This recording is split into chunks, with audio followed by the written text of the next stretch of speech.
Ένα πλάγιο τώρα που παίρνει θέση να εκτελεστεί με τον Καρασαλίδη. Δεξιά η Βέρεια προσπαθεί ήρεμα να βρει διαδρόμους για να περάσει παλιά μπροστά. Δελιτζάκης τώρα εδώ Γιάννης. Αριστερά πλαγιά στην μπάλα στον Μπέικο. Προσπαθεί στις κόντρες εδώ να βοηθήσει στην κατοχή του Σαρακατσάνος. Η προσπίση τώρα εδώ από τον Μπέικο θα κάνει μια παράλληλη σέντρα. Εδώ θα στο πάρει ο παίκτης της Βέρειας και τώρα απευθείας στο σουτ που έγινε. Αριστερά τώρα εδώ. Κατοχή από πλευράς εδώ με την μπάλα να προσπαθεί. Ο Μπέικος. Κόβει τώρα εδώ. Δεν μπόρεσε τώρα εδώ.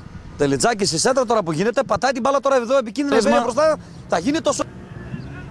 Με τις δυο ομάδες να προσπαθούν να αρπάξουν αυτή την πολύ σημαντική νίκη.